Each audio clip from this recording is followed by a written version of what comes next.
नमः सिद्धेभ्यः।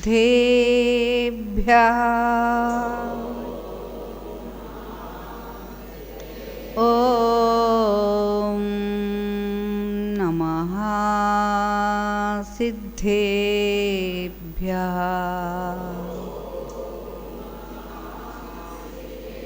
श्रीमत्परं गंभीरा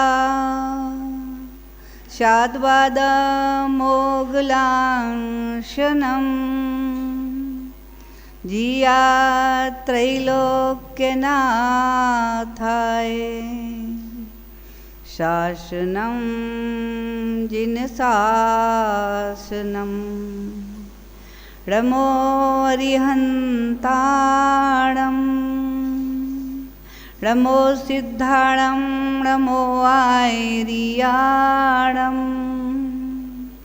रमो वज्रायाणं रमो लोये सवसाहुणं। जय बोलिए अनंतानंद सिद्ध परमेष्ठी भगवान की, देवाई देवी खजराट श्री आदिनाथ भगवान की, चंदा प्रभु भगवान की, शांतिनाथ भगवान की, चिंतामणि पार्शनाथ भगवान की, शासन नायक महावीर भगवान की, परम पूज गणाचार्य गुरुवर श्री 108 विराग सागर जी महाराज की, परम पूज आचार्य विशुद्ध सागर जी महाराज की, 3,9 करोड़ मुनि महाराजों की, अहिंसामयी विश्व धर्म की।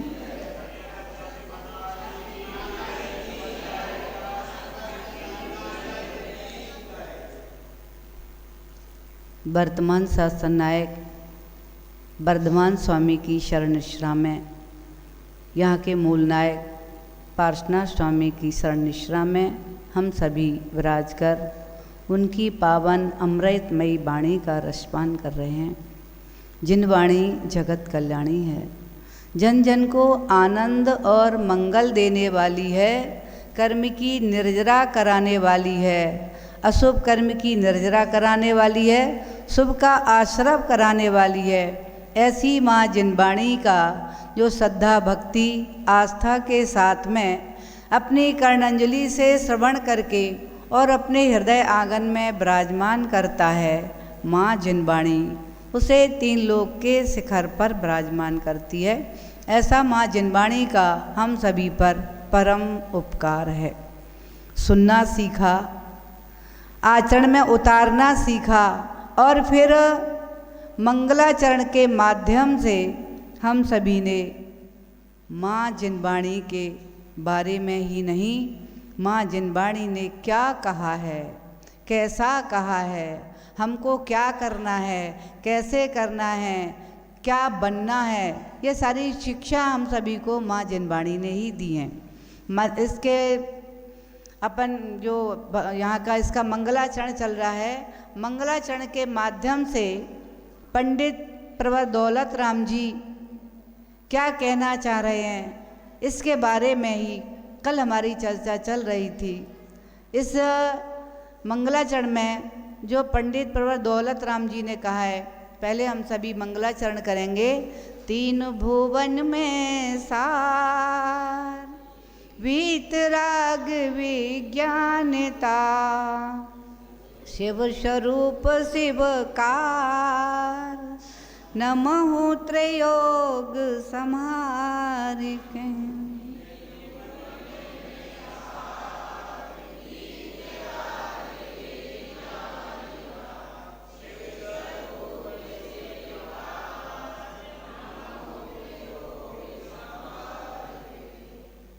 पंडित प्रवर दौलत राम जी इस मंगलाचरण के माध्यम से, क्योंकि सभी ने मंगलाचरण के बारे में तो कल जान लिया था, क्यों किया जाता है, इससे क्या लाभ होता है, सभी ने जाना, कितने बार किया जाता है।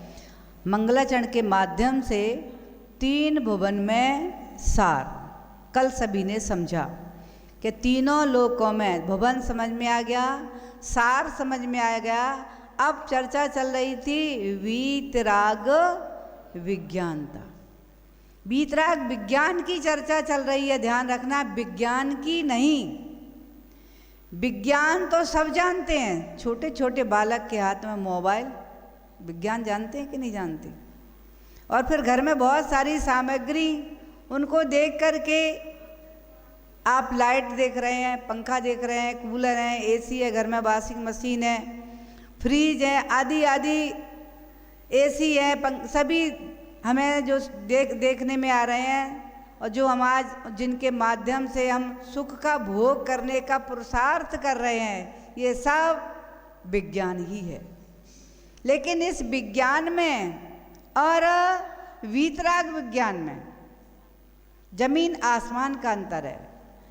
विज्ञान राग और द्वेष उत्पन्न कराने वाला है और वीतराग विज्ञान राग दोष से रहित आत्मा का आनंद देने वाला है। विज्ञान में तो फिर भी आप पुण्यशाली हैं कि आपको ऐसा विज्ञान के आविष्कारों से ऐसी ऐसी वस्तुएं प्राप्त हो गई कि आज आपको बहुत सारा समय मिल सकता है कि नहीं। तरह तरह के घर में वाईफाई पहुँचे, आदि आदि की व्यवस्था है, जल्दी से घर की सफाई हो जाती है ना। और पहले घड़े आदि रख करके पानी ठंडा किया जाता था, भरा जाता था, आपकी बोतलें लगी रहती हैं फ्रिज में, बहुत सारी वस्तुएं खराब हो जाती थी। लेकिन अब तो आप फ्रिज में रख करके उनको सुरक्षा देख करके, और आपको मेहनत, पहले दूध 2-2 3-3 बार महिलाएं उबालती थी, 4-4 बार उबालती थी, गर्मी में खराब हो जाएगा, लेकिन आप फ्रिज में रख दिया, फ्री हो गई। बहुत सारी वस्तुएं फ्रिज में रख करके फ्री हो गए। तो आपका जो समय घर के कार्य में लगता है वो बच रहा है कि नहीं बच रहा है। वॉशिंग मशीन रखी हुई है, कपड़े डाले और अपने आप धुल के तैयार हो गए, हो रहे हैं कि नहीं हो रहे, धुल भी रहे हैं और सूख भी रहे हैं, उसमें सारी कितनी सारी व्यवस्थाएं। हाथ से पंखा डोलते रहते थे, अब तो स्विच ऑन किया, पंखा चालू, कूलर चालू, एसी चालू, जैसी हवा चाहिए वैसा, ठंडी में तो हीटर चालू। कितनी सारी व्यवस्थाएं घर में आपको मिल गई हैं। आपके किचन में कितनी सारी, चौके में कितनी सारी व्यवस्थाएं आपके पास। अब तो रोटी बनाने की भी मशीन आ गई, सिकने की भी मशीन आ गई, बहुत सारे घरों में होगी भी। रोटी सिक कर तैयार होकर फूली हुई रोटी निकलने लगी, पूड़ियाँ बनने लगी, कितनी सारी मशीनें आपको प्राप्त हुई हैं। मिक्सी से, पहले तो महिलाएं सिलबट्टे पे मसाला पीसती थी, खल में कूटा पीसी करती थी, कितना सारा टाइम लगता था। लेकिन आज वो सारा समय बच रहा है ना, तो विज्ञान आपको लाभ दे रहा है कि नहीं ले रहा, लेकिन आप उसका उपयोग कितना कर रहे हैं इसके बारे में विचार करो। पहले की महिलाएं कुएं से पानी भरती थी, आप तो स्विच ऑन किया और बोरिंग चालू हुई, और आपके यहाँ सारी व्यवस्थाएं अपने आप पानी भरता चला जा रहा है, भरा ही हुआ है अपने आप, भरने की ज़रूरत नहीं है। ये टाइम बचा।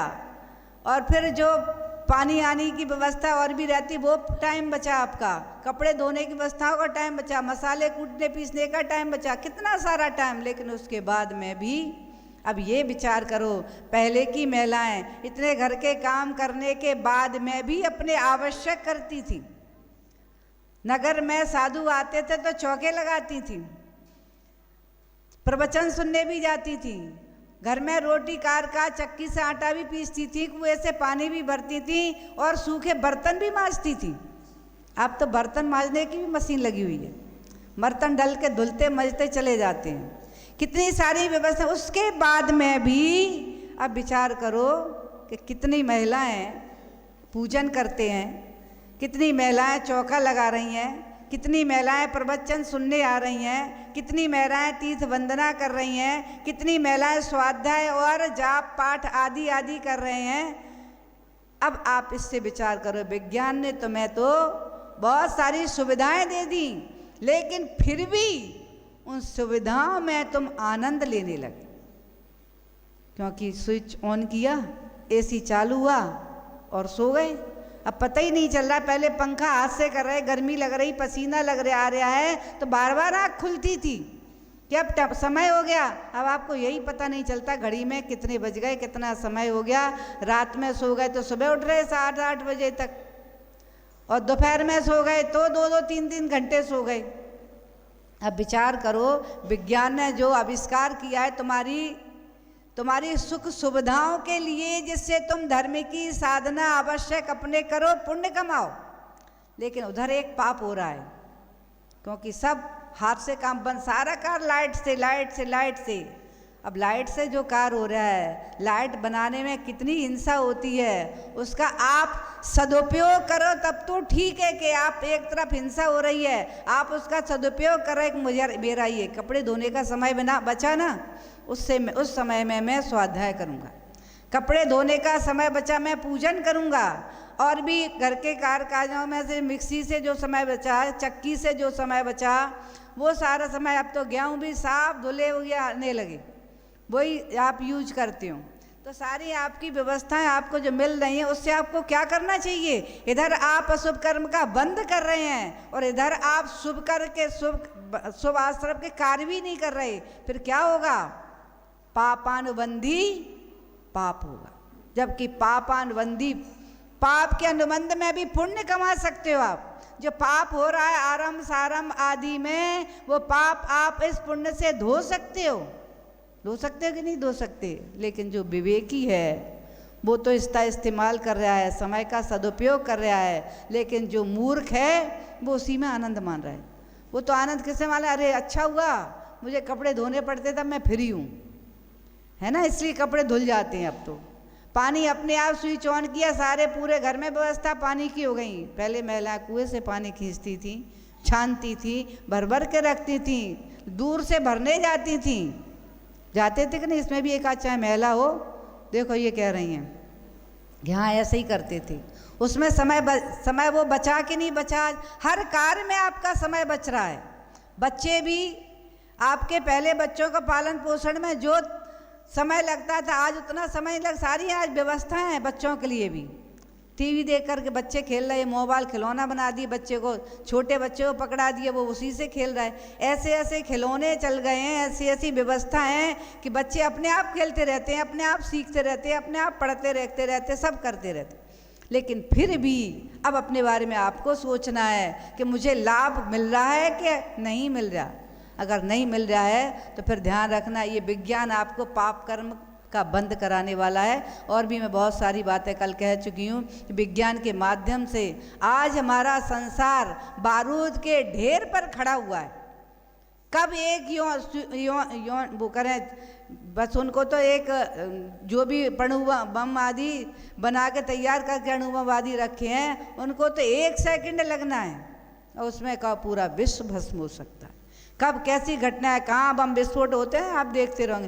पहले तो युद्ध हुआ करते थे आमने सामने, फरसे से, तलवार से, आदि आदि, या बंदूक से, गन मशीन आदि से। लेकिन आज तो बमों के कारण वहाँ विस्फोट हो गया, वहाँ विस्फोट हो रहा है। ऐसा ही हो रहा है कि नहीं हो रहा है? जगह जगह छोटे विस्फोट, बड़े विस्फोट, बसों में विस्फोट, ट्रेनों में विस्फोट, चौराहे पे विस्फोट, होटलों में विस्फोट, कहाँ कब कितनों की का मरण हो जाए। तो ये सब विज्ञान की ही देन है। इसलिए विज्ञान तो राग द्वेष ईर्ष्या वैमनस्यता को उत्पन्न कराने वाला है, लेकिन हमारा वीतराग विज्ञान आत्मकल्याण में सहयोगी और आत्मा को परमात्मा बनाने की शिक्षा दे रहा है। ये चर्चा हमारी चल रही थी, सभी के समझ में आ गया होगा विज्ञान क्या कर रहा है और हमारा वीतराग विज्ञान क्या कर रहा है। ऐसे वीतराग विज्ञान के बारे में, यानी इसे हम कहेंगे वीतराग विज्ञान का तात्पर्य है केवल ज्ञान। जिन्होंने 4 घातीय कर्मों को क्षय करके अरहंत अवस्था को प्राप्त किया है, उन्होंने केवल ज्ञान को प्राप्त किया है, उसे ही वीतराग विज्ञान कहते हैं। क्या अरहंत भगवान को किसी से राग होता है? क्या देखा है किसी ने कि नहीं? अरहंत भगवान को किसी से राग होता है? आप अपने घर में कोई वस्तु सुविधा के लिए लेकर के आते हो, नया रूम तैयार किया, डेकोरेट किया, या घर में कोई भी कहीं जगह जो आप बाजार से कोई वस्तु लेकर के आते हो, तो उसको कितनी बार निहारते हो? निहारते हो ना, देखते हो कि नहीं कैसा लग रहा है, ये कैसा लग रहा है, ये सोफ़ा लेकर के आया हूँ मैं, कैसा लग रहा है, ये डाइनिंग टेबल लेकर के आया हूँ, ये कैसा लग रहा है, ये नया नया फ्रिज लेकर के आया हूँ, देखो मोहल्ले में पड़ोस में मित्रों को दिखाते हो मैं ये लेकर के आया। लेकिन भगवान तीर्थंकर समोसरण में विराजमान थे। क्या कमी थी समोसरण में? कोई कमी थी क्या? समोसरण कितना सुंदर था, मणियों के से निर्मित था। 8 जो अष्टम भूमि पर भगवान विराजमान थे, 3 कटनियों के ऊपर समोसरण में, और रत्नोमयी सिंहासन पर विराजमान थे। लेकिन भगवान ने एक भी बार अपनी पलकों को उठा करके नहीं देखा कि सम्मोषण कैसा है। कितने लोग हमारी सभा में आए हैं, कोई आया है या नहीं आया, भगवान ने देखा क्या? कभी पलक उठाई थी आपने देखा? भगवान की दृष्टि कैसी थी? नासाग्र थी। वो किसी को नहीं देखते थे, क्योंकि उनका राग बीत चुका था, वे बीत रागी हो चुके थे, राग का क्षय हो चुका था, राग का नृशन हो चुका था, राग नष्ट हो चुका था।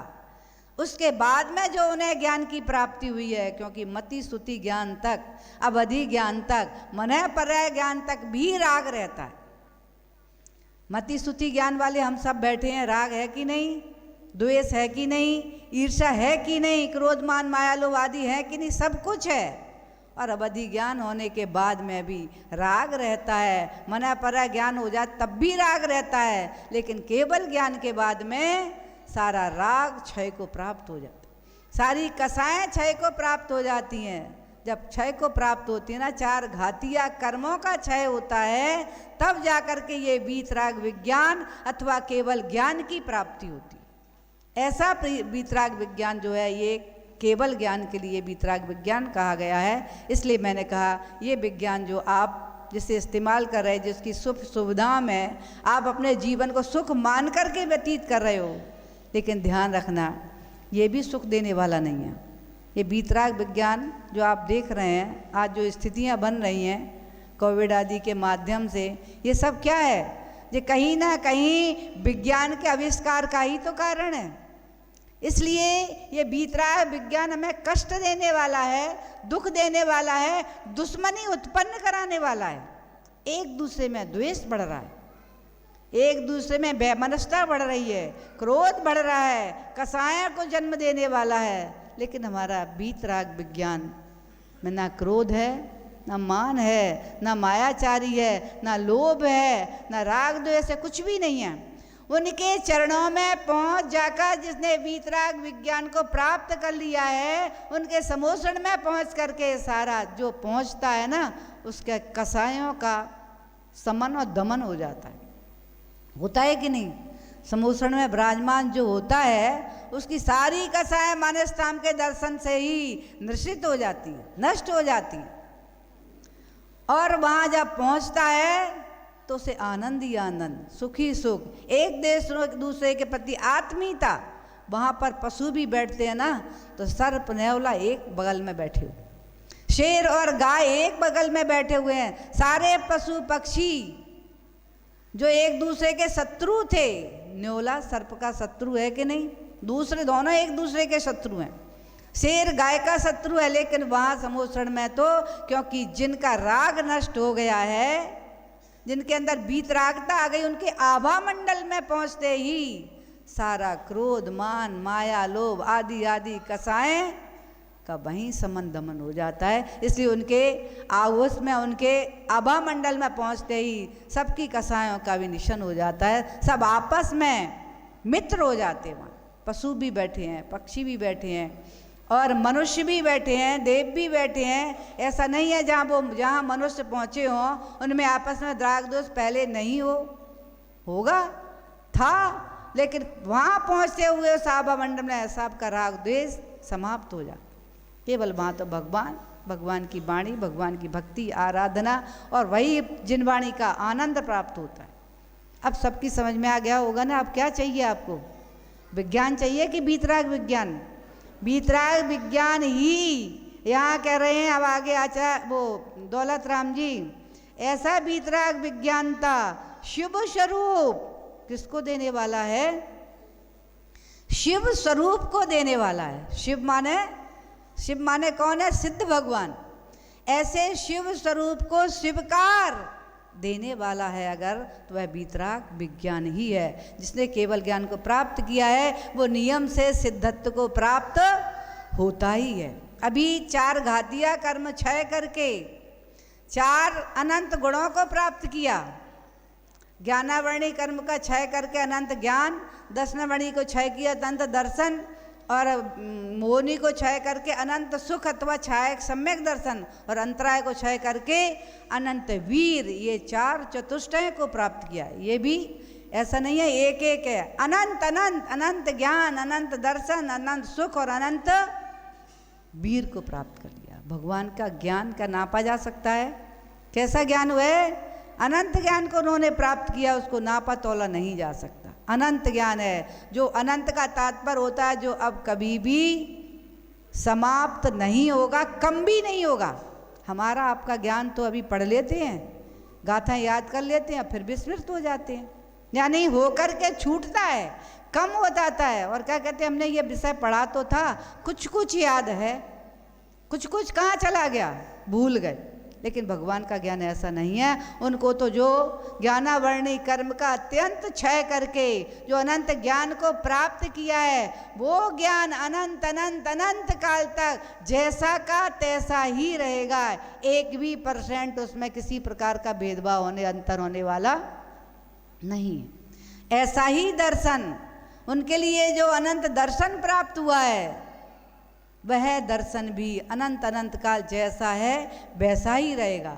अनंत सुख जो उन्होंने प्राप्त किया है, वह अनंत सुख भी जैसा है अनंत अनंत काल तक वैसा ही रहेगा, कहीं किसी प्रकार के उसमें कम ज़्यादा नहीं होगा।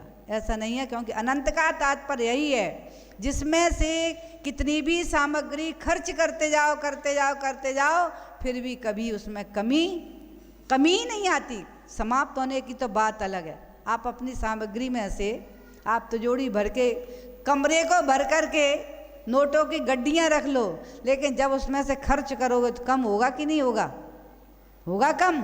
लेकिन भगवान का जो ज्ञान है, दर्शन है, सुख है, वीर है, वो कितना भी खर्च होता चले जाए, लेकिन एक अंश भी उसमें से कम नहीं होता है। ऐसी राशि को ही अनंत कहते हैं। ऐसा भगवान ने अनंत केवल ज्ञान को प्राप्त कर लिया है। ये किसको क्षय करके? ज्ञानावर्णी कर्म को क्षय कर अनंत ज्ञान, दर्शनावली को क्षय करके अनंत दर्शन, और फिर उसके बाद में मोहिनी कर्म को क्षय करके क्षय किया है, ध्यान रखना, अनंत सुख की प्राप्ति हो गई, छायक सम्यक्त की प्राप्ति हो गई, और अंतराय कर्म को क्षय करके अनंत वीर की प्राप्ति हो गई। ऐसा इन्होंने जो अनंत अनंत ज्ञान किया, प्राप्त किया है, और वही शिव स्वरूप को देने वाला है। अब शिव स्वरूप का तात्पर्य सिद्धत्व को देने वाला है। अभी तो अनंत थे, 40 मूल गुणों के सहित थे, समोषण में विराजमान थे, लेकिन जैसे ही भगवान का आयु कर्म का समय समाप्त होने वाला था, थोड़ा रह गया था, वैसे ही भगवान ने योग निरोध पर बैठे। योग निरोध में उन्होंने जैसे ही जो हिरक्ष 5 अक्षरों के, उतने समय में ही वे शेष अघातिया कर्मों को भी क्षय कर दिया। कौन से? वेदनी, नाम, गोत्र, आयु, ये 4 शेष अघातिया कर्म बचे थे, इनको भी उन्होंने अत्यंत क्षय कर दिया। जैसे ही वेदनी कर्म का क्षय हुआ, अव्ययवाद गुण की प्राप्ति हो गई। अव्ययवाद, अब उनके किसी भी ज्ञान में, दर्शन में, सुख में, वीर में बाधा नहीं आएगी। ऐसा गुण एक और अनंत अव्ययवाद की प्राप्ति होगी। जैसे ही उन्होंने नाम कर्म का क्षय किया, सूक्ष्मत्व गुण की प्राप्ति हो गई, और जैसे ही उन्होंने आयु कर्म का क्षय किया, अवगानत्व गुण की प्राप्ति हो गई, और जैसे ही उन्होंने नाम गोत्र कर्म का क्षय किया, अगुरु लघुत्व गुण की प्राप्ति हो गई। अब कितने गुण हो गए? भगवान के मूल गुण कितने हो गए? सिद्ध भगवान के। अभी अनंत की चर्चा चल रही थी, वीतराग ज्ञान को प्राप्त किया, केवल ज्ञान, तब उन्होंने 4 चतुष्टयों को प्राप्त किया था, 46 मूल गुण जिनके थे। लेकिन सिद्ध भगवान ने जैसे ही इन 8 कर्मों का क्षय किया कि उनको 8 गुणों की प्राप्ति हो गई, और उनके कितने मूल गुण हो गए? 8 मूल गुण। विचार करो, आपके 8 मूल गुण हैं, श्रावक के कितने मूल गुण हैं? 8 अष्ट मूल गुण बताए थे ना, मैंने कल ही बताए थे या परसों बताए थे। ऐसे सिद्ध भगवान के भी 8 मूल गुण हैं। 8 मूल गुण ध्यान में आ गए कि नहीं? अभी मैंने बताया 8 कर्मों को क्षय करके जिन्होंने 8 गुणों को प्राप्त किया है, वे भी गुण कौन से? एक तो अनंत ज्ञान है, उस ज्ञान में कभी कमी नहीं आती। अनंत दर्शन, उसमें कभी कमी नहीं आती। अगर यूँ कह दें कि भगवान के पास ज्ञान दर्शन है, लेकिन भगवान स्वयं ज्ञान दर्शन है, आत्मा ही ज्ञान दर्शन है, भगवान की भी और आपकी भी और हमारी भी। आपकी आत्मा क्या है पता है कि नहीं? आत्मा ही ज्ञान दर्शन स्वरूप है, यही आत्मा है। हमारे इस शरीर में विराजमान ये आत्मा में ही ज्ञान दर्शन है, शरीर में ज्ञान दर्शन नहीं है। अगर शरीर में होता तो मुर्दा भी देख रहा होता, मुर्दा भी सुन रहा होता, मुर्दा भी बोल रहा, सब कुछ कर रहा होता, लेकिन शरीर में कुछ नहीं है। ये तो सब आत्मा में है। जैसे ये पंखा लगा हुआ है, आपके घर में कूलर है, फ्रिज है, टीवी है, वॉशिंग मशीन आदि आदि यंत्र हैं, लेकिन उसमें से करंट हटा दिया जाए तो क्या होगा? अभी यहाँ से करंट हटा दिया जाए तो अंधकार हो जाएगा, सब बंद हो जाएगा, मोबाइल बंद हो जाएगा, सब आपके बंद हो जाएंगे, माइक बंद हो जाएगा, हर चीज़ दिखाई तो देगी लेकिन चलने वाली क्रिया नहीं हो रही हो। ठीक वैसे ही इस आत्मा रूपी करंट को हटते निकलते ही शरीर दिखाई देगा। दो आँख होंगी, दो कान होंगे, दो नाक होंगी, मुख होगा, हाथ पैर होंगे, शरीर जैसा का तैसा ही होगा, लेकिन क्रियाहीन हो जाए, क्रिया नहीं करेगा, ना पलक झपकेगी, ना कान सुनेंगे, ना मुख बोलेगा, ना आँखें देखेंगी, ना घ्राण इंद्रिय को सूंघेगी, ना शरीर में कोई क्रिया होगी। ये किसके माध्यम से हो रहा है सब कुछ? आत्मा के माध्यम से। आत्मा है तब तक ही सब कुछ दिख रहा है, आत्मा निकला तो सब शरीर ऐसा ही पड़ा रह जाएगा। तो ये सारा ऐसा ज्ञान दर्शन स्वरूप मेरा आत्मा है, उसके माध्यम से ही वही शिव का शिव स्वरूप अगर बनेगा तो कौन बनेगा? ये शरीर बनेगा क्या? शरीर नहीं बनेगा। केवल ज्ञानी तीर्थंकर भगवान समोसण में विराजमान है, लेकिन सिद्धत्व को प्राप्त होते हैं तो शरीर तो कपूर की भांति उड़ जाता है। नख, नैल और केश यानी बाल, ये दो ही वहाँ पड़े रह जाते, इनका ही अंतिम संस्कार होता है। तो सबके समझ में आ गया आत्मा क्या है? ज्ञान दर्शन ही आत्मा है। अब ज्ञान दर्शन का तात्पर्य है जानो और देखो। ज्ञान का तात्पर्य है जानना और दर्शन का तात्पर्य देखना। आत्मा का स्वभाव क्या है? जानो और देखो, बस मेरी आत्मा का यही स्वभाव है, इसी को ही तो प्राप्त करना है कि नहीं? आपके पास भी है, हमारे पास भी, सबके पास है। उसका स्वभाव जानना देखना ही है, राग द्वेष करना नहीं। राग द्वेष करना आत्मा का स्वभाव नहीं है, आत्मा का स्वभाव देखना जानना है केवल। राग द्वेष जो आप कर रही है विभाव परिणति है, करबंध का कारण यही राग द्वेष है। इसलिए यहाँ वीतराग का है, उस आत्मा में राग द्वेष नहीं है, तभी वह वीतराग को प्राप्त हुई है, और वही आत्मा सिद्धत्व को शिव स्वरूप को प्राप्त होती है। जिन्होंने ऐसे 8 गुणों को प्राप्त कर लिया, उस आत्मा ने जो ज्ञान दर्शन स्वरूप है ना, अनंत ज्ञान अनंत दर्शन प्राप्त किया, अनंत सुख प्राप्त कर लिया, अनंत शक्ति, अनंत सुख के बारे में, ज्ञान दर्शन के बारे में समझ में आ गया कि वे तीनों लोकों के चराचर पदार्थों को जान रहे हैं और तीनों लोकों के अलोकाकाश सहित सभी चराचर पदार्थों को देख भी रहे हैं, जान भी रहे हैं, देख भी रहे हैं, और उनको अनंत सुख की प्राप्ति हुई है ना। मोहनी कर्म के क्षय से अनंत सुख जो उन्होंने प्राप्त किया है, वे अनंत सुख के आनंद में लीन है। ऐसा अनंत सुख, मैंने पहले ही कह दिया अनंत के बारे में, वो सुख कभी भी कम नहीं होगा ना ज़्यादा। जैसा प्राप्त हुआ है वैसा हमेशा रहेगा। जिसने केवल ज्ञान को प्राप्त किया, चाहे वो अरहंत हो, चाहे तीर्थंकर हो, कोई भी हो, सबको चाहे सिद्ध हो, सबका आनंद एक जैसा ही है, किसी में किसी प्रकार का अंतर नहीं है। यहाँ तो आप में अंतर हो सकता है, क्योंकि किसी के यहाँ एसी लगा है और किसी के यहाँ नहीं लगा है, तो एक एसी का आनंद भोग रहा है, एक बेचारा कूलर में ही रह रहा है, और किसी के यहाँ कूलर ही नहीं, वो पंखे के ही आनंद में रह रहा है। अंतर है कि नहीं? है ना। किसी के यहाँ 56 प्रकार के व्यंजन बने हैं, किसी के यहाँ 15-20 प्रकार के व्यंजन बने, किसी के यहाँ दाल रोटी सब्जी यही बना है।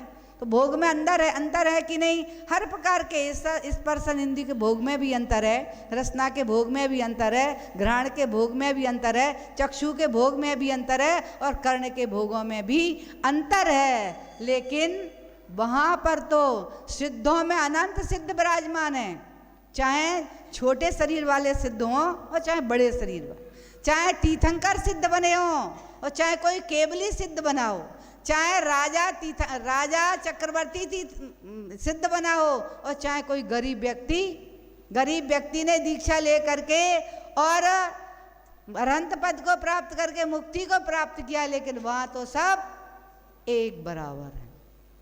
किसी के सुख में कम बेसी नहीं है, ना किसी का ऐसा नहीं है कि चक्रवर्ती मोक्ष गया है, तीर्थंकर ने सिद्धत्व को प्राप्त किया, उनको बड़ा आनंद होगा, लेकिन किसी गरीब व्यक्ति ने सिद्धत्व को प्राप्त किया, वो बेचारा गरीब की तरह रह रहा होगा।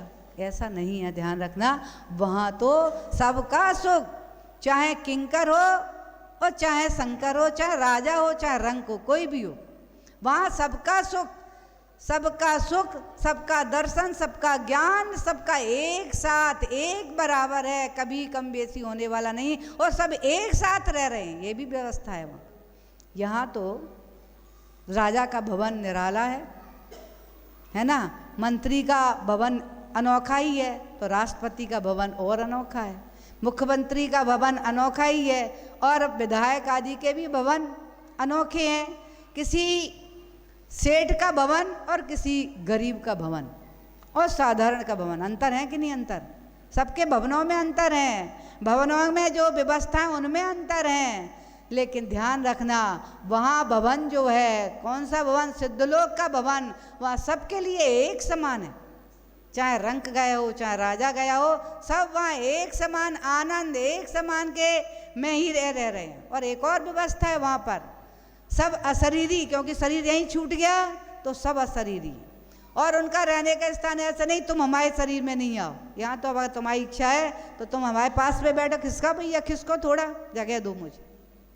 वहाँ ऐसा नहीं है, वहाँ तो एक शरीर में, कोई गरीब का शरीर सिद्ध बन गया है, वहाँ वही शरीर में एक चक्रवर्ती भी हो सकता है, उसी शरीर में एक तीर्थंकर भी हो सकता है। अशरीरी है तो क्या आत्मिक प्रदेश है ना, जिस आकार में मुक्ति की प्राप्ति होती है, सिद्धत्व की प्राप्ति होती है, खड्गासन में उनका आकार खड्गासन का होगा, पद्मासन से जो सिद्ध हुए उनका आकार पद्मासन का होगा, और उसी आकार में अशरीरी जो आत्मिक प्रदेशों का वही आकार बनता है। उसमें एक आकार, एक अशरीरी में अनेक अशरीरियों का प्रवेश हो सकता है, मतलब एक आत्मा में अनंत आत्मा समाविष्ट हो सकती हैं। इसलिए ध्यान रखना कब से सिद्ध हो रहे हैं, क्योंकि जितना 45 लाख योजन का ढाई दीप है, तो 45 लाख योजन में ही सिद्ध विराजमान हो रहे हैं, वो भी तनुबात वलय में। ऐसा नहीं है तनुबात वाला भर गया हो अब वे नीचे विराजमान होने लगेंगे सिद्ध सलाह के ऊपर, ऐसा नहीं है। वहाँ तो उस तनुबात वलय में अनंत सिद्ध विराजमान हो चुके, क्योंकि जब नमस्कार कहते हैं अनंत अनंत सिद्ध परमेष्ठी भगवान की जय, बोलते हैं कि नहीं बोलते? अनंत विराजमान हैं, अनंत काल तक विराजमान होते रहेंगे, तो अनंत सिद्ध विराजमान हो सकते हैं, फिर भी सिद्धलोक भरेगा नहीं। सिद्धलोक ऐसा नहीं है अब जगह खत्म हो गई, अब बहुत सारे सिद्ध आगे कहाँ जाएंगे, ऐसा कहते हैं ना, अब सिद्ध बहुत बन गए, अब वहाँ भर जाएगा सिद्धलोक, तो कहाँ जाएंगे? सिद्धलोक कभी भी नहीं। अनंत काल बीत गया और अंत काल आने वाला है, लेकिन सिद्ध होते जा रहे हैं, हो रहे हैं और होंगे, उसी में सारे सिद्ध समाते चला जाएंगे। ये वहाँ पर उनका कौन सा गुण है? एक अभ्याभात गुण है, किसी को रोकेंगे नहीं, और एक सूक्ष्मत्व गुण है, जो सूक्ष्मत्व गुण में एक में अनंत अनंत समाते जाएंगे। जैसे ये हॉल है ना, ये हॉल में आप देख रहे हैं हेलोजन भी लगी है, लाइट भी लगी है, ये ट्यूबलाइट भी लगी है, और इसमें जितने बल्ब लगा सको उतने लगा सकते हो। उसका प्रकाश इसमें रहेगा कि बाहर निकल जाएगा? इसी में रहेगा ना। एक बल्ब है उसका प्रकाश इसमें, 10 बल्ब में उनका भी 100 1000 जितने भी लगा दो, 1 लाख करोड़ लगा दो, सबका प्रकाश इसी में समाता चला जाएगा। ठीक वैसे ही सिद्ध भगवान वहाँ पर, क्योंकि ध्यान रखना शरीर नहीं है टकरा रहे हैं, है ना, खिसको खिसको, आज झगड़े किसके? इसी के खिसकने के झगड़े हैं। भवनों में लड़ाई चल रही है। एक किसी ने एक जगह की घटना है, मकान बना रहे थे और कहीं किसी ने 2-4 इंच जगह उसने बनाते में उसकी ईंट खिसक गई होगी, उसमें उसकी जगह चली गई, उसके इतने झगड़े हुए, मारकाट हो गया। कभी ऐसे झगड़े में आपने भी सुने होंगे, थोड़ा सी जगह उसने उसकी दबा ली, उसने उसकी दबा ली, ये झगड़े हैं यहाँ। लेकिन सिद्ध भगवान के यहाँ तो एक ही सिद्ध में अनंत सिद्ध विराजमान रहे हैं, कोई झगड़ा नहीं, कोई द्वेष नहीं, कुछ नहीं है। माँ आनंद ही, सबका आनंद होना कही है। ऐसा नहीं है उनके उसमें आकार में दूसरे समाज उनके आनंद में कहीं कमी हो रही हो। क्योंकि आपके बगल में कोई अगर आपका शत्रु बैठ जाता है तो आपका मन विकृत होने लगता है, ये कहाँ से मेरे बगल में बैठ, होता है ऐसा कि नहीं? मित्र बैठता है तो प्रसन्नता होती है और शत्रु बैठता है तो खेद खिन्न मन होने लगता है। इससे विचार करना, ये क्या मेरी आत्मा का स्वभाव है? मेरी आत्मा का स्वभाव ये नहीं है। इस प्रांगण में आप एक साथ बैठे हो, ये भूमिका आप बना रहे हो सिद्ध बनने की। क्योंकि जो एक साथ यहाँ बैठ लेता है वही एक साथ वहाँ बैठता है। क्योंकि एक साथ रहने के 2 ही स्थान हैं, या तो निगोद में और या कहाँ है? सिद्धलोक में। निगोदिया एक साथ रहते कि नहीं? एक शरीर में अनेक निगोदिया रहते हैं। आलू का एक पीस है, एक आलू, उसमें से एक सुई की नोक में उसका स्कंद निकालो, उसमें भी कितने जीव होंगे? असंख्या जीव हो जाए। एक साथ एक शरीर में असंख्या जीव रह सकते हैं। वैसे ही इसलिए मैंने कहा 2 ही जीव हैं। अगर द्वेष राग करते करके संग बैठना पड़ेगा, ऐसे भाव हो रहे हैं, तो आपको कहाँ जाना पड़ेगा? कहाँ इकट्ठा रहना पड़ेगा? एक साथ फिर एक ही शरीर में रहना पड़ेगा। जिसको खिसका रहे थे, जिसको भगा रहे थे, जिसको देख करके से तत्वता उत्पन्न हो रही थी, क्रोध और रति आ रही थी, वहाँ मिल करके निगोद में एक साथ एक शरीर में सबको एक साथ रहना पड़ेगा। लेकिन जो यहाँ भी मिलकर के रह रहे हैं, शत्रु मित्र कोई भी हो, सबको अपना मित्र की तरह मान करके एक साथ बैठ रहे हैं, एक साथ तत्व चर्चा, एक साथ जनवाणी का श्रवण कर रहे हैं, वो अपनी भूमिका कहाँ की बना रहे हैं? सिद्ध लोक में जाने की, सिद्धत्व को प्राप्त करने की, एक साथ में अनंत को रहने की भूमिका बना रहे हैं। सभी लोग इस बात का ध्यान रखें, चाहे घर में रहें, चाहे कहीं परिवार में रहें, चाहे मोहल्ले में रहें, चाहे समाज में रहें, सब एक साथ मिलने का प्रयास करना, यही तुम्हारा भाव स्वभाव आत्मा का स्वभाव है। आत्मा का स्वभाव नहीं है अलग अलग। आज पहले तो घर एक रहता था, बहुत लोग साथ में रहते थे, लेकिन घर में रह करके भी अलग अलग रूम, बच्चों के रूम अलग, माता पिता के अलग, दादी दादा के अलग, मेहमान के अलग होते हैं कि नहीं, सोने के अलग, खाने का अलग, बैठने का अलग, सब प्रकार के रूम अलग अलग रहते। वहाँ ध्यान रखना, सिद्धों का कोई रूम नहीं होता, वहाँ तो सब एक साथ, सब आनंद अनंत आनंद को प्राप्त हो रहे। यहाँ अलग अलग रह करके भी आनंद को प्राप्त नहीं हो रहे। ऐसा कौन है? शिव स्वरूप ऐसा ही है। समझ में आ गया? 8 गुणों को जिन्होंने 8 कर्मों को क्षय करके प्राप्त किया है, वे 8वां गुण उन्हें अनंत सुख को देने वाले। सारे गुणों के बारे में आपने समझ लिया। ऐसे सिद्ध स्वरूप शिव स्वरूप को दिलाने वाला कौन है? ये केवल ज्ञान, वीतराग विज्ञान हमें सिद्ध स्वरूप को दिलाने वाले। शिवकार, शिवकार को करने वाला है, दिलाने वाला है कौन? समझ में आ गया ना? वीतराग विज्ञान। इसलिए राग सहित विज्ञान के पीछे मत दौड़ो, ये तो राग ही उत्पन्न कराएगा और राग के साथ ही मरण कराएगा। लेकिन वह वीतराग विज्ञान के पाने के लिए आप पुरुषार्थ करोगे, वह आपको वीतराग बनाएगा और आपको कौन बनाएगा? शिव स्वरूप को, आपको शिव का स्वरूप देने वाला होगा, शिवकार करने वाला होगा। किसके लिए? एक और विशेषता दे दी दौलत राम जी ने, एक और विशेषता कह दिया है कि वो कैसे प्राप्त हो हमें, कौन सा गुण हमारे अंदर आ जाए तब हमें वीतराग विज्ञान की प्राप्ति होगी, और कौन सा गुण मेरे अंदर आए तब मुझे जा कर के शिव स्वरूप की प्राप्ति होगी। उनकी आराधना हम कैसे करें? क्योंकि यहाँ सब आराधना करने वाले ही बैठे हैं और रोज़ आराधना करते हो। अब अपने अंदर देखेंगे ये गुण मेरे अंदर है कि नहीं, तो आगे उन्होंने कह दी नमहु नमहु, यानी नमन करना, नमस्कार करना, उनकी आराधना करना, भक्ति करना, स्तोत्र पढ़ना, स्तुति करना, पूजा करना, विधान करना, उसमें विशेषता दे दी है कि नमस्कार करो तो कैसे करो, त्रियोग संहार के। बहुत बड़ी विशेषता दे दी है दौलत राम जी ने। आचार्य मानतुंग स्वामी ने भी जब भक्तांबर की रचना की तो प्रथम काव्य में कह दिया है सम्यक प्रणम जिन पाद युगम युगाधा। वहाँ पर सम्यक प्रणम कह दिया है, यहाँ त्रियोग संहार के नमस्कार करने को कह दी। बात एक ही है। सम्यक प्रणम यानी सम्यक नमस्कार का तात्पर्य है मन की पवित्रता, वचनों की पवित्रता और काया की पवित्रता के साथ में जो भगवान की आराधना करता है, भक्ति करता है, स्तुति करता है, वंदना करता है, उसको अनंत अनंत अशुभ कर्म को क्षय करने वाला नमस्कार होता है। एक बार भी नमस्कार भाव सहित करने से असंख्यात कर्मों की, अशुभ कर्मों की निर्जरा होती भाव सहित। तो यहाँ दौलत राम जी ने भी यही कहा है नमहु त्रियोग, एक योग नहीं कहा कि मन को संभाल लेना। त्रि माना तीनों योग, मनोयोग, वचन योग और काय योग। मन माने मन जो हमारे अंदर है, जिससे आप हित अहित के बारे में विचार करते, आगे चर्चा आएगी मन की तब इसका विषय खोलेंगे। मन का तात्पर्य यही है जिससे आप हित क्या है हमारी आत्मा के लिए और अहित क्या है। वचन का तात्पर्य है वो मन, वचन जो आप वचन वर्णना बोल रहे हो, और काया ये शरीर।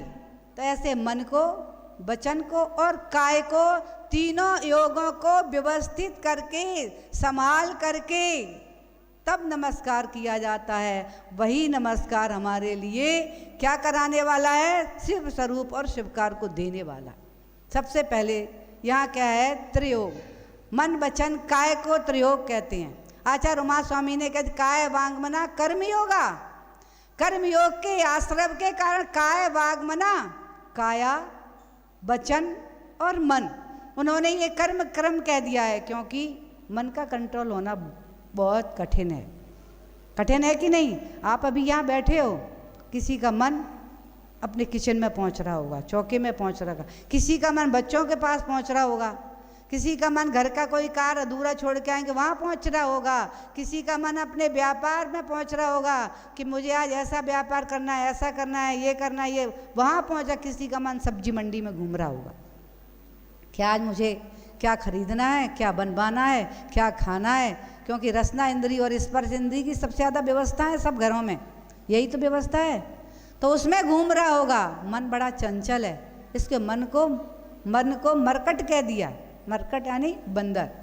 बंदर जैसा चंचल होता है ना बंदा, हाल यहाँ वाल वहाँ, वाल वहाँ वाल वहाँ, ऐसा ही हमारा मन है, बैठा यहाँ है, कहाँ कहाँ चला जाए कोई भरोसा नहीं है इसका। इसलिए इसको कंट्रोल करने में टाइम लगेगा। आचार्य उमा स्वामी ने इसीलिए कह दिया है काय वांगमना कर्म योगा। सबसे पहले काय को संभालना है और शायद काय को संभाल करके ही आप मंदिर में प्रवेश करते हो कि नहीं करते? धोती दुपट्टा पहनते हो, वस्त्रों को पवित्र धुल करके पहनते हो, स्नान करके आते हो ना, काय को संभाल करके आते हो, पवित्र करके आते हो। बस अब उसमें ये देख लेना विवेक कि हम कैसे जल से स्नान करके आ रहे हैं, कैसे वस्त्रों को पहन के आ रहे हो, अनछने जल से स्नान करके आ रहे हो। तो काय पवित्र हुई क्या? पवित्र कैसी हुई काय? अनछने जल से स्नान कर लिया। अनछने जल की हमारे यहाँ संज्ञा मांस की संज्ञा दे दी है, खून की संज्ञा, खून रक्त की संज्ञा दे दी है। अगर आप अनछने जल से नहा करके आ रहे हो तो आप किससे नहा करके आए हो? रक्त से नहा कर आए हो। पवित्र हुई काया क्या नहीं हुई? अब इसका चिंतन करना, मैंने कैसे जल से स्नान किया है, मैं कैसी अपनी काया करके आया हूँ, कैसे वस्त्र पहन करके आया हूँ। इसके साथ साथ महिलाएं वस्त्र धुले पहनकर आए हैं, छने पानी से भी नहा के आए हैं। अब कोई नेल पॉलिश लगा के आया है तो काया शुद्ध हुई क्या? है ना? ऐसी वस्तुओं को इस्तेमाल करना, वे समझदार लोग बहुत हो गए हैं तो उन्होंने छोड़ दी, लेकिन अभी भी कुछ ऐसे होंगे जो समझदार नहीं होंगे, जो नेल पॉलिश, अशुद्ध पाउडर, क्रीम आदि, लिपस्टिक आदि लगा करके मंदिर में आ रहे हैं, तो वो भी अशुद्ध काया के साथ आ रहे हैं। वो हमारे लिए कर्म का आश्रव, अशुभ कर्म का आश्रव कराने वाले 3 लोग के चरणों में हम शुद्धि के साथ जाते हैं। अथवा गुरुओं को जो हम आहार आदि देते हैं, शुद्धि बोलते हैं, उसमें भी मन शुद्धि, वचन शुद्धि, काया शुद्धि बोलते हैं। काया शुद्ध है कि नहीं आपको पता है, क्योंकि ना हम अवधि ज्ञानी हैं, ना हमारे पास निमित्त ज्ञान है।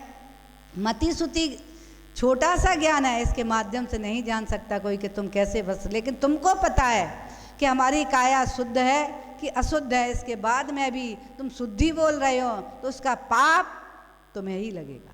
इसलिए यहाँ पर भी नमस्कार करने के लिए कह दिया है, काया को संभाल करके, पवित्र करके। और भी ध्यान रखना, आप स्वाध्याय कर रहे हैं, पूजा कर रहे हो और आपके कान में खुजली आ गई, आपने कान में खुजली कर ली, तो हाथ पवित्र हुआ क्या पवित्र? क्योंकि कान के मल में संगी पंचेंद्री तुम्हारी जाति के जीव भी रहती, उनका आपके द्वारा घात हुआ खुजलाने में, और उस घात से हाथ अपवित्र हुए कि पवित्र हुए?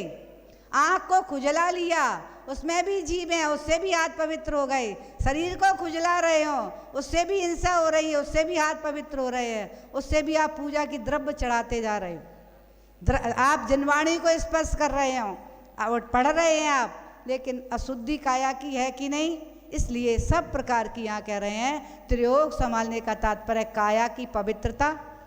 और इसके बाद में वचन, त्रियोग में आ गया वचन की पवित्रता। अब अपने वचनों के बारे में देख लेना, मंदिर में बैठ करके हम झूठ तो नहीं बोलते कहीं, क्योंकि जो मंदिर में मोबाइल ले करके आता है वो झूठ भी बोलता है।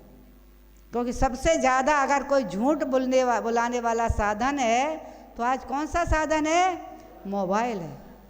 हर क्षण झूठ बुलवाता है। सोने जा रहे तो कह दिया मैं अभी बाहर हूँ, कहीं कुछ आप दूसरे कारण बिजी है तो आप कहते मैं वहाँ हूँ। सब जगह झूठ बोलता है, मोबाइल बुलवाता है। ये आपको ध्यान रखना।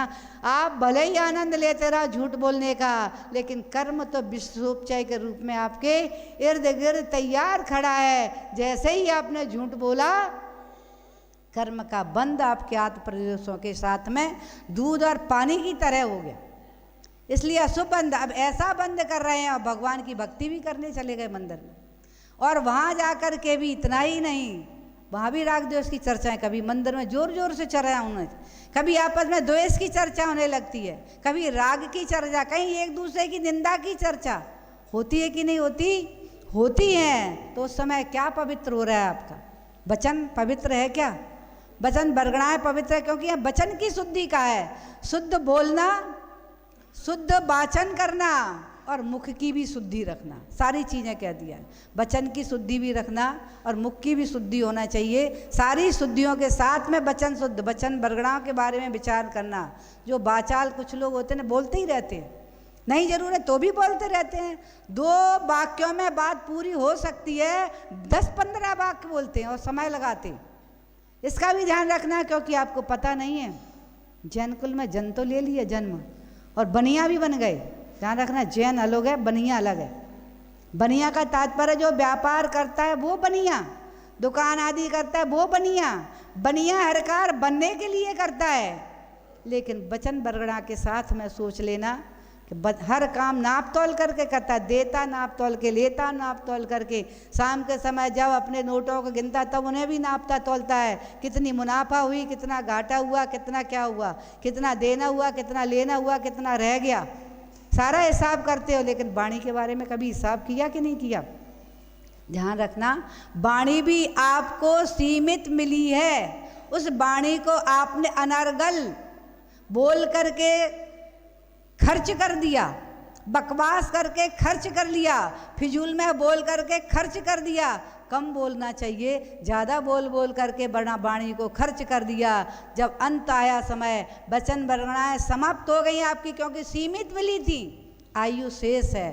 वचन बरगड़ाएं सारी खर्च हो गई। फिर क्या होता है मालूम है? क्या होता है फिर कहते कोमा में चला गया। देख तो रहा है, आंखें टिमटिमा रही हैं, लेकिन बोल नहीं रहा। क्या हुआ? बोलने की इंद्री है कि नहीं? जीव जो रसना इंद्री वो 2 काम करती है, उससे वो स्वाद भी लेती है और वाणी भी बोलती। तो बोलने की वाणी इंद्री है आपके पास, लेकिन आवाज़ क्यों नहीं निकल रही? क्योंकि वचन बरगड़ाएं आपकी आपने खर्च कर दी, समय से पहले समाप्त कर दी, इसलिए बची ही नहीं। आप बोलोगे कहाँ से? चाहे 6 महीने पड़े रहो, चाहे वर्ष, चाहे 10 वर्ष। मैंने ऐसे ऐसे लोगों को भी देखा है कि आज भी 20-20 वर्ष से कोमा में ही पड़े। देख करके बड़ी करुणा आती है, दुख होता है कि मनुष्य जीव संगी पंचेंद्र उत्तम कुल में जन्म ले लिया, लेकिन फिर भी जीवित है, 5 इंद्रियां उसके पास हैं, लेकिन फिर भी ना सुन रहा है, ना कुछ बोल रहा है, ना कुछ समझ रहा है। ऐसा अशुभ कर्म का उदय आया है, ऐसा उदय ना आए, इसलिए अपनी वचन वरना को संभाल करके रखना। इसलिए हम कहते हैं ना, जरूर मौन लेना चाहिए, जिससे हमारी वचन वरनाएं बचें, हमारे पास ठहरें। आप जब धन कमाते हो ना, तो डिपॉजिट करते हो कि नहीं करते? ये हमारे ये लाभ, इसका डिपॉजिट, इसको खर्च नहीं करेंगे, लेकिन बरगणाओं, वचन बरगणाओं को डिपॉजिट कर रखा है कि नहीं? अगर नहीं किया हो तो आज इस बात का चिंतन कर लेना कि कहीं मेरी वचन बरगड़ाएं आयु कर्म समाप्त होने के पहले ही समाप्त हो गई, तो अंत में डमोकार मंत्र पढ़ने की भी क्षमता आपके पास नहीं रहेगी, योग्यता नहीं रहेगी। इसलिए अपनी वचन वर्णा को संभाल करके उनको रखना। इसलिए त्रियोग संभालना, इनको भी संभालना है, फिजूल में खर्च नहीं करना। दूसरी बात, निंदा नहीं करना, झूठ नहीं बोलना, क्योंकि इससे भी वचन वर्णाएं जल्दी जल्दी, क्योंकि पाप कर्म का बंद हो रहा है तो खिरती हैं, अपने आप कम होती चली जाएंगी। जो झूठ अधिक बोलता है, जो निंदा करता है, उसकी वर्णाएं असंख्यात गुणी वर्णाएं जल्दी खिरती हैं। इसलिए इसका भी सभी ध्यान रखेंगे कि हमें अपनी वर्णा को संभाल करके रखना है। ऐसे मुख से वचन नहीं बोल जाएं हम कि किसी को कटु लगें और हमारे लिए दुखरूप बन जाएं। क्योंकि द्रौपदी ने थोड़ा ही सा बोला था, लेकिन कठोर बोल दिया था, अंधे के अंधे ही होते। उन वचन बरगड़ाओं के कारण ही इतना बड़ा महाभारत हो, इतनी हिंसा हुई कि नदियाँ, खून की नदियाँ बह गईं। किसके कारण से? वचन के दुरुपयोग से। इसलिए हमें अपने वचनों को संभाल के रखना है। हित का बोलेंगे, मित का बोलेंगे और प्रिय बोलेंगे। कौन सा बोलोगे? हित, मित, प्रिय।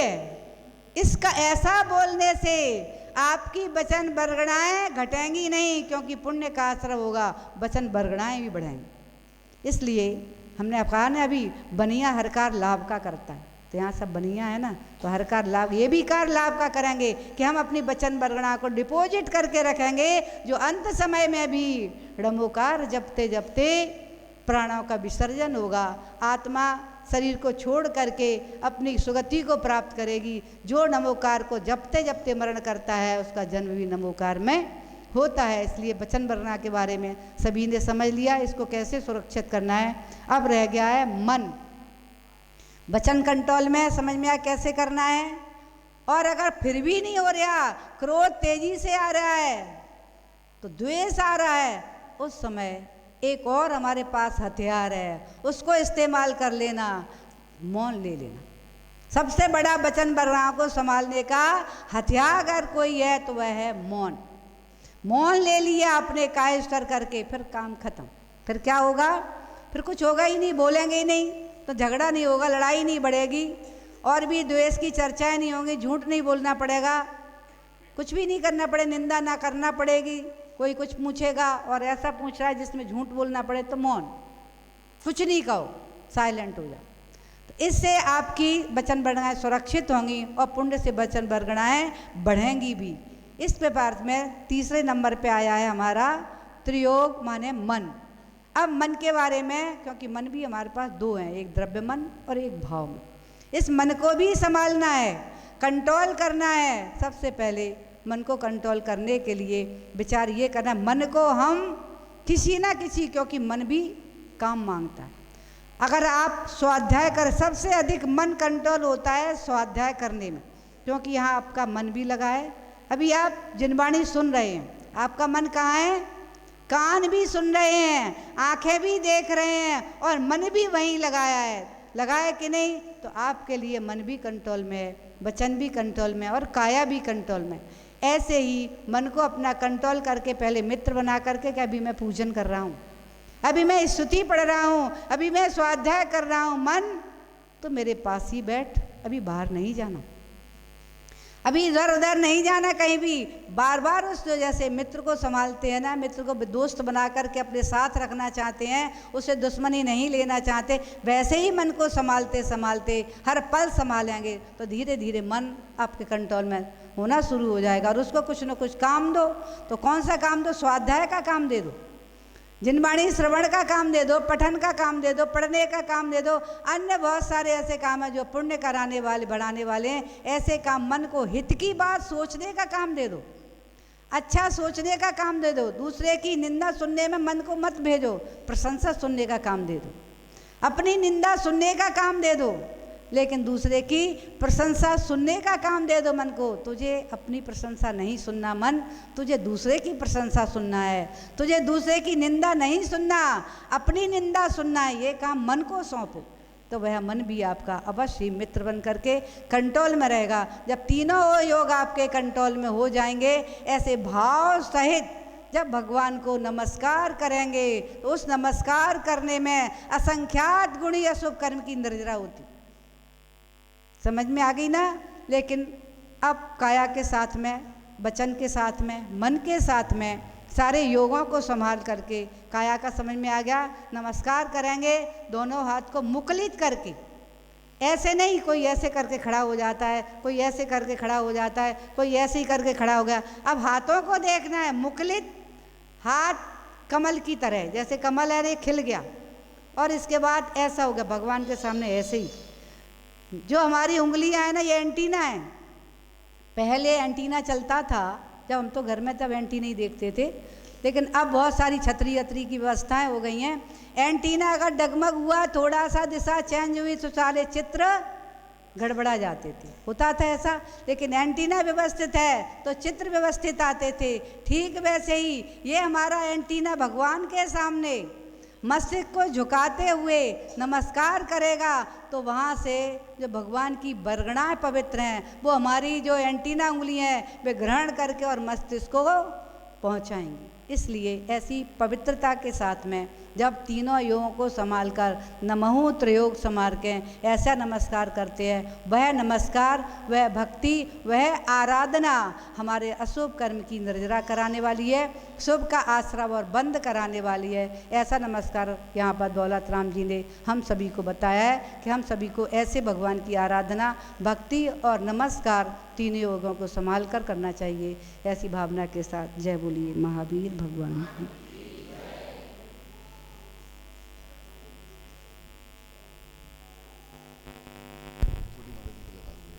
हेलो, जय बोलिए देवादेव 1008 आदिनाथ भगवान की, आचार्य गुरुवर विराग सागर जी महाराज की, गणनी आरका माँ 105 विशास्त्री माता जी की, आरका संघ की।